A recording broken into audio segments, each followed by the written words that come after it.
سازگار ئەحمەدم دانیشتووی هەڵەبجەم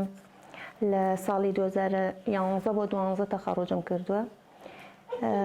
بە حکمیەوەی کە نەدامەزراندن نەبووە نە هیچ شتێک زۆر گەڕاوم بۆ ئیشم دەست نەکەوتووە فترەیەک لای هەژار موکریانی ئیشی وەرگێڕانمە کرد بەڵام وەرگێڕانەکەم زۆر باش نەبوو چونکە فارسی ئەزانم هەوڵمدا ئیشی تر بکەم بەڵام ئیشم بۆ نەدۆستایەوە لە هەڵەبجە دوای ئەوەیش کە زەواجم کرد زۆر متابعی ئیشەکانم کرد تر دەست بدەمە هەر ئیشێک یعنی تۆزێ فترەیە ئیش بکەم و ئەوە نەبێ بڵێم وەڵاوازی لێبێنم بەڵام نەبوو لە ڕۆژێکیان لە ڕێگەی یوتیوبەوە ئاشنایم ئیشە بووم سەرەتا بەس متابعەمە کرد دواتر وەکو خولیایەکی پێهاتم بۆ دەست پێنەکەم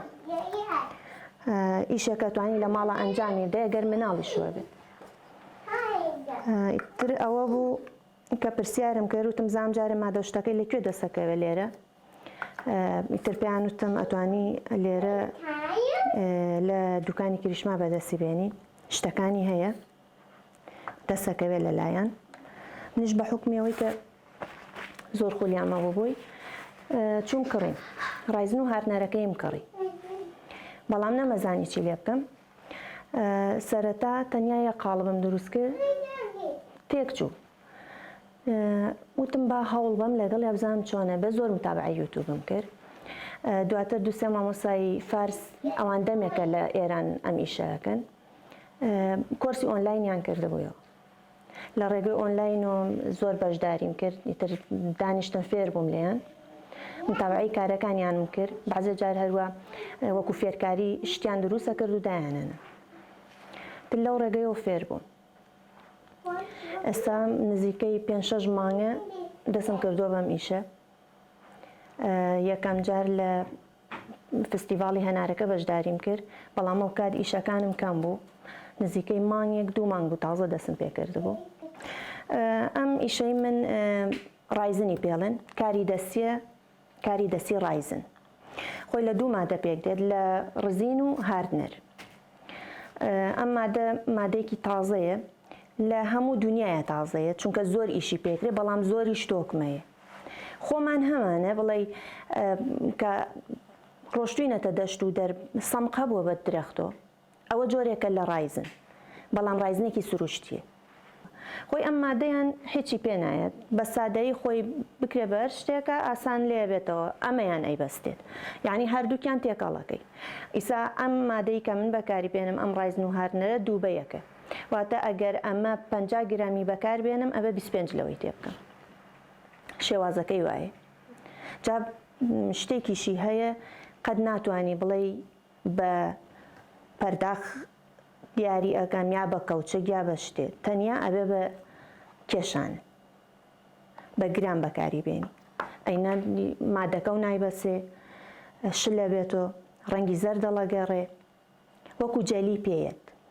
وای پێ ئەگەر جوان تێکەڵ و نەکردبێت و بڵێ یەکسان نەبوون ئەتوانیت ئێستا من لەسەر ئاوێنە بەکارم هێناوە دوای 24 ساعت ئیتر خۆی ڕقەبێ ئەیبەستێ ئەتوانی بیشۆی تەنانەت بە ئاوی گەرم تاکە شتێکە ناتوانی بۆی بەکاربێنیانی غەساڵی حاجە شتنە ئیسا من توحفیاتم دروست کردووە قاپی چەرەسوین ئەتوانی حەچی شتە بەکاری بێنی بیشۆی جوان پای بکەیتەوە بەڵام ناتوانانی تەنیا لە ناو غەساڵی حاجە شتە ناتوانانی بەکارهێنی بکەیت ش لەوێتەوە مادەکەی چونکە زۆر پلەی گەرمیەکەی بەرزە خۆی ئەمیش دوو مادەیە بتەوێنێتەوە مادەیەکی کیمیاییە لەگەڵ گەرمیە یەکسەر کار لێکەکە خۆی ئەم مادەیە دنیایکی فراوانی هەیە یعنی بەشێکە لە هونەر بۆیە زۆر حەزم لێ کرد ئەم ئیشەکە دەسم پێ کرد سەرەتاکەی ئەوە بوو کە لەگەڵ ڕەنگا تێکەڵەکرێ تۆ لەگەڵ دنیای ڕەنگە ئەتوانی حەچی شتە بیگونجێنی من سەرەتا کە دەسم پێ کرد تابلۆیەکی بچووک بوو ناڵێم جوان لێم نەزانی تێک چوو ئێستا مەدالیای پێ دروستەکەم توحفیاتی ناوماڵی پێ دروستەکەم دیوارکۆپی بێ دروستەکەم تابلۆ بۆ دیوار ئیتر لەسەر ئاوێنە لەسەر دار تەختە ئەتوانی یعنی مادەیە کە ئەتوانی لەسەر حەچی شتە بەکاری بێنی هەنێ مادە نەبێ نایانگرێتە خۆی ئەویش وەکو لایلۆنە هەنێ لایلۆن هەیە شلن یا ئەم قاپی سەفەریانە ئەمانەش نایانگرێتە خۆی هەڵێدا ئەوانە نەبێ ئەی ناتوانانی زۆر شتی پێ دروست بکەیت توانی سەعاتی پێ دروست بکەیت دنیایکی بەرفراوانە خاز نییە بە یەک شت بڵێ ئەمە تەنیا توانی یەک شتی پێ دروست بکەیت زۆر شتی پێ دروست ئەکرێت منستا زۆربەی تەڵەبیاتەکانم لەسەر مەدالیاکانمە لەسەر حرفەکانە بووکمارکە جێگەی شیرینی و شتە ئامۆژگاری خاتونانەکەم ئەوەی لە دەسەڵاتیانە ئەوە لە مێشکیانە خولیایانە ئەنجامی بن ئەوە نەبێ بڵێن وڵا من ئیتر ناتوانم یا زەواجم کردووە من ئێستا کە زەواجم کردووە سەرەتا تااقەتم نەبوو بەڵام دواتر هەوڵی خۆمیان چەند جار ینی بۆ ئیش گەڕاوم بۆم لا بە ولا بەس وەکو تۆ خۆت باشترەزانی لە هەڵەبجا هیچ ئیشێبوونی نەبووە دەستم کردو بەم ئیشە تۆ لە ماڵی خۆش تابی ئەگەر مێشک و هزر و ئیش بکات تااقەتە هەبێ ئەتوانی ئیشەکە ئەنجام بێ هیوادارم هیچ خاتونێک لە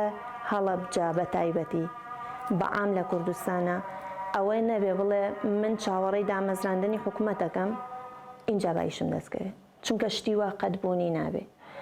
ئەوەی لە هەوڵ و کۆششی خۆتایە و لە ئیرادە و مێشکی خۆتایە بیخەرەگەڕ دڵنیا بە ئەنجامەکە یەکەی